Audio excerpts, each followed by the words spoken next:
Well, let's get talking now. Well, from reports that we have, and we've solidified that in 2022, Netherlands exported about $705 million and imported about $65 million from Nigeria, resulting in a positive trade balance of about 640 million euros. I beg your pardon. Now, and between March 2021 and March 2022, the exports of Netherlands have increased by 212 million euros, which is about 43%.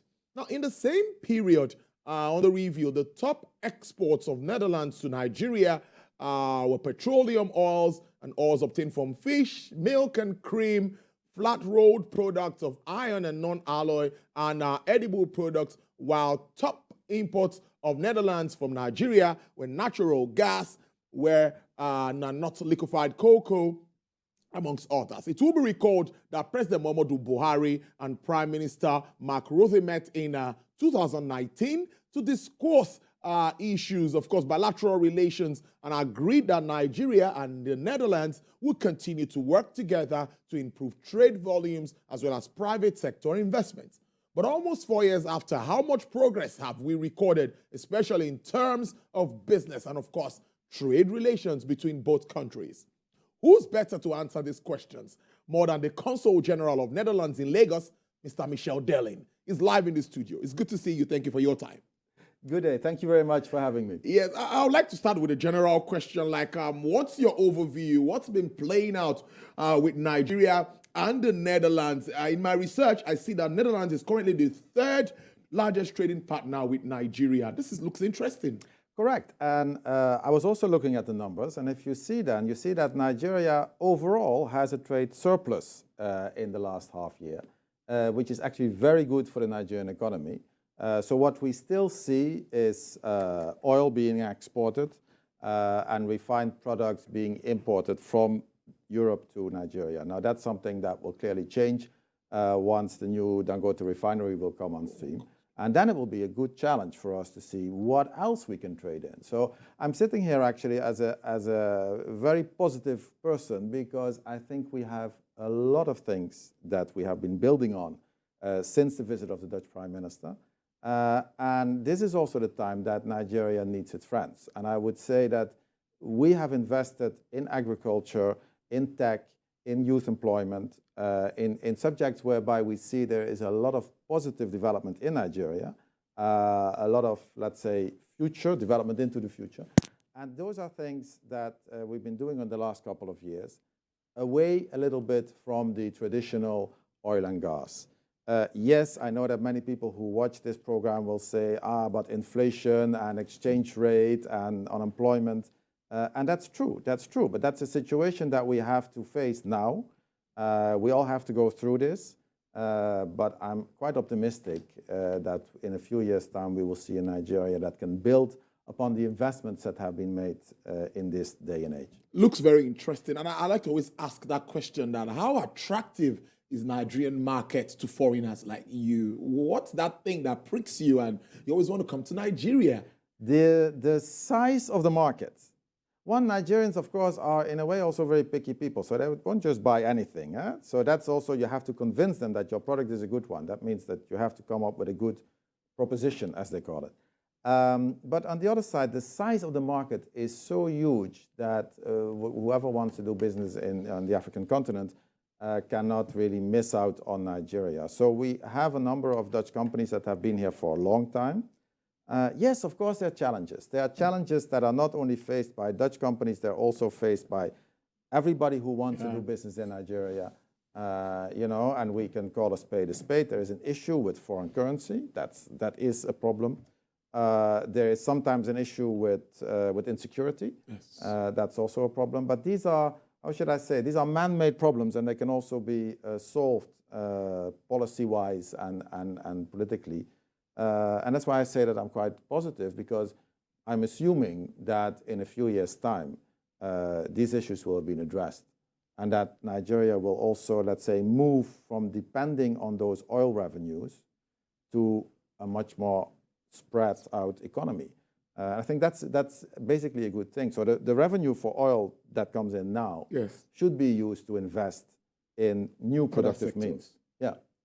Other sectors. I used to say that we need oil to diversify our economy because that's where we'll get that funding from. Now, I want to talk about knowledge transfer here now, especially in the tech space. How well are we doing with regards to that? Are you guys helping us to, improve that space, the tech space? Yes, yes. Well, we're learning a lot from Nigeria too. I mean, you have some extremely bright people in Lagos, but also in other parts of Nigeria, in the tech sector. And these startups, if you see how they do, I mean, you can visit Yaba, but also other places in Lagos.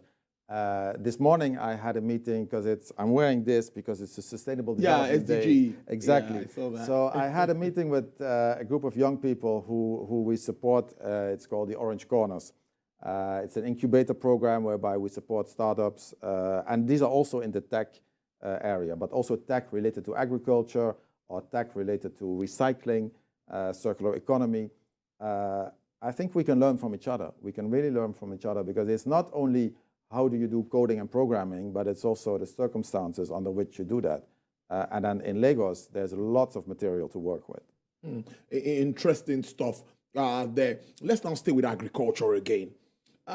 In this part of the world, I think we are yet to adopt mechanized farming in totality. And, that is something that we'll learn from countries like yours. Where do we go from here, particularly this time that Nigeria really needs to look inwards?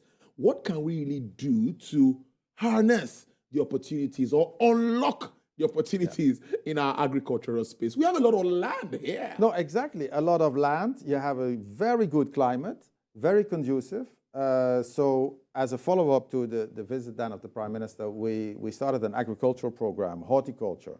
It's called Horti Nigeria. It was started last year. Kano, Kaduna, but also Ogun State and Oyo. Whereby we support farmers to increase production of tomatoes, peppers, vegetables. We use some Dutch technology, but adapted to the Nigerian situation. And then in the end, that will increase production. And then from there, you can do mechanized. Let's first see that your yields are good. And from there, you can go into mechanization. Because, farmers, a lot of people who are farmers today might not want to be farmers, or their children don't want to be it anymore, because it's very hard work and you don't know exactly what your revenues are. So if you professionalize that more, if you mechanize it, if you have better seeds, better inputs, in the end you will create companies that will do that. A farmer is like a businessman. And I think that's the way we are heading to.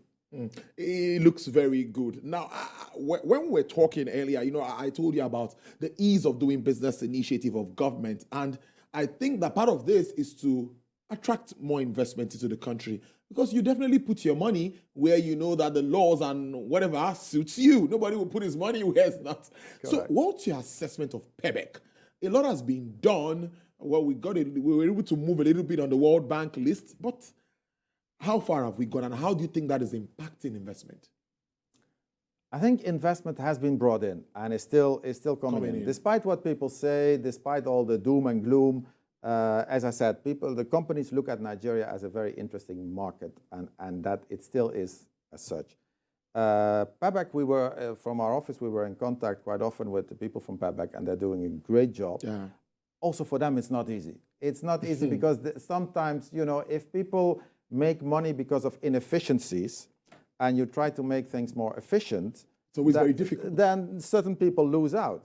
Now, you have to be strong enough to say, okay, sorry, but for the benefit of Nigeria as a country, we cannot allow certain practices to happen anymore.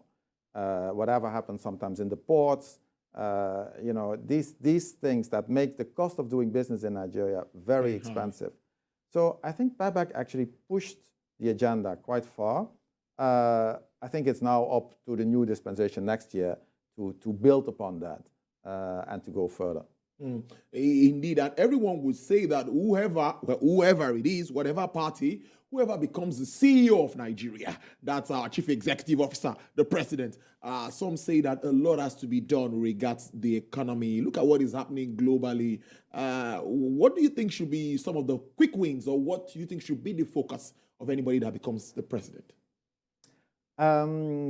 I think one of the quick wins can be to look at what Nigeria actually needs. What do the Nigerian people need? What does the Nigerian economy need?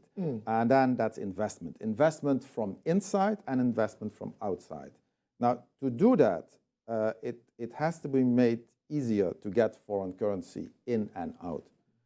Because if you block that, you still remain with an isolated market, whereby we see the Naira challenging with going down and sometimes a little bit up and then down again.